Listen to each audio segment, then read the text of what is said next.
Hey everyone, welcome to The Bold and the Beautiful. I'm Oma, and I'm so excited to have you here. If you love Bold and Beautiful update, then you're in the right place. Make sure to hit that subscribe button and turn on notifications so you never miss a video. Alright, let's dive right in. You ever feel torn between what you should do and what your heart won't let go of? That's me right now. Carter wants to marry me today. He's ready to make it forever. But every time I see Liam with Beth, the way he smiles, the way he dances with our daughter, I feel something I thought I buried long ago. I can't lie to him. I can't lie to myself. So tonight, I'm skipping the wedding. I'm choosing family, love, and truth, even if it means breaking the heart of the man who's given me everything I could ever want. Because some love doesn't let you go. The proposal I couldn't accept. I never thought I'd be in this position again. Standing in an office at Forrester Creations, staring into the face of a man who loves me deeply, while my own heart refuses to give me clear answers. Carter had just done the most incredible thing, something that should have made me feel nothing but joy. He fought for me.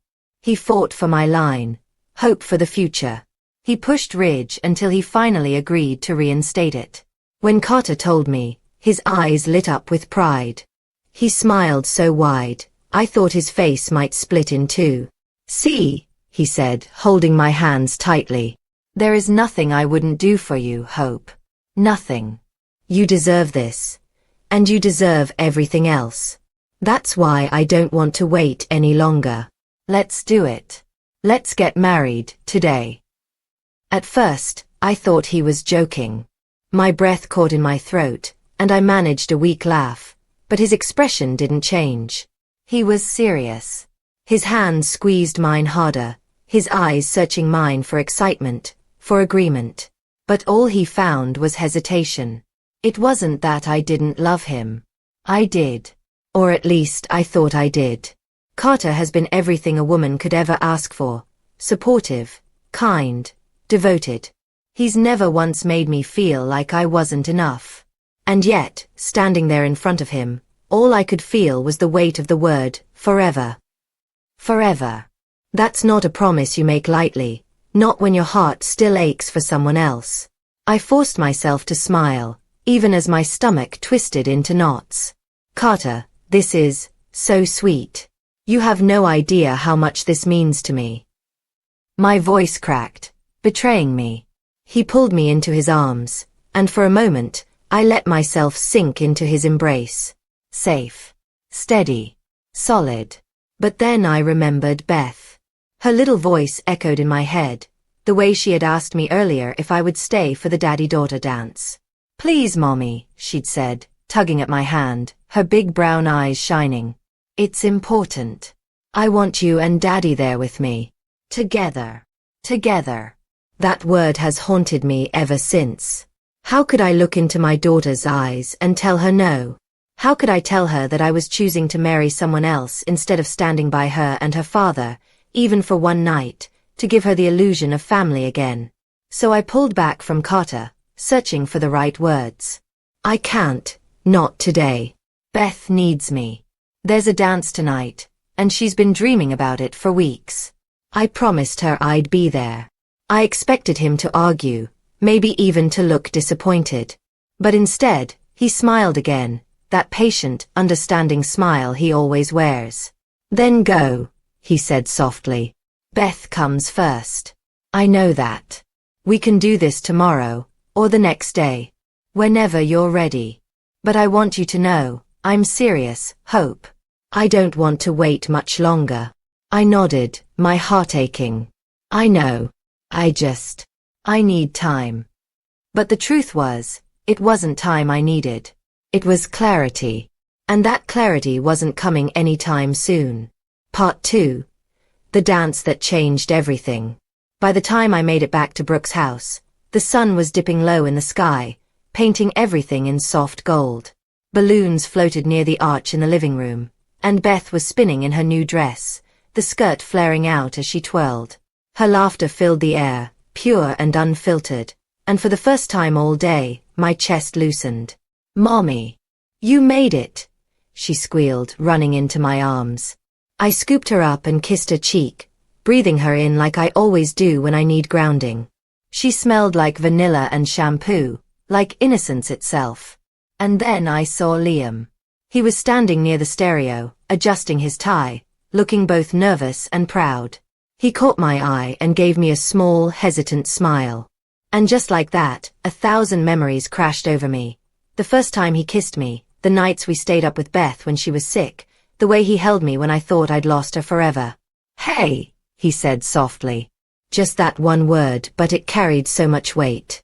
"Hey," I whispered back. Beth clapped her hands, bouncing between us.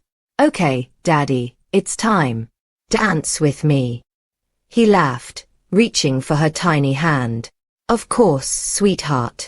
The music started, some soft, twinkling tune Beth had picked herself, and Liam led her to the center of the room. Watching them together made my heart ache in ways I can't even put into words. His hand on her back, her little feet stumbling to keep up with his steps, the way he looked at her like she was his whole world, it was everything. And then Beth looked at me. "Come on, Mommy. Dance with us." I hesitated, my eyes darting to Liam's. He held out his hand, waiting, no pressure in his expression, just quiet hope. And for the first time in what felt like forever, I let myself step into that moment without thinking about the consequences. The three of us danced together, laughing when Beth spun too fast and nearly fell, cheering when she nailed a perfect twirl. For those few minutes, there was no Carter, no Brooke's advice, no looming decisions about marriage. There was just us, a family. But the problem with moments like that is they end. When the music stopped, Beth ran off to grab some juice, leaving me and Liam standing there in silence. The air was thick with everything we weren't saying. "You looked happy," he said finally, his voice low. "I was," I admitted. And then, before I could stop myself, I added, "I always am when it's the three of us." His eyes softened, and he stepped closer. "Hope, I know Carter's a good man. I know he loves you. But this, us, it's not gone. It's still here. I see it every time you look at me." My throat closed. I wanted to deny it, to protect him, to protect Carter. But I couldn't. Not when my heart was betraying me so openly.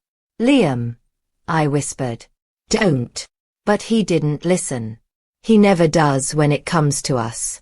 Instead, he reached out and tucked a strand of hair behind my ear, his fingers brushing my cheek.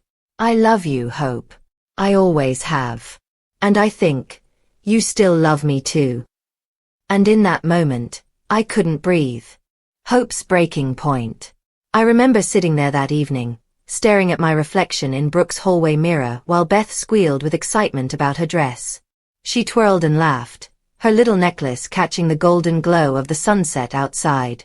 It should have been one of the happiest, most peaceful moments of my life as a mother. But deep down, all I felt was torn. Completely, utterly torn. I kept hearing Carter's voice in my head. His steady tone, his confidence, his promise that he was ready to build a life with me right now. There's something about Carter that makes you feel safe. He's the kind of man who won't let you fall, who will always pull you back to your feet when the world knocks you down.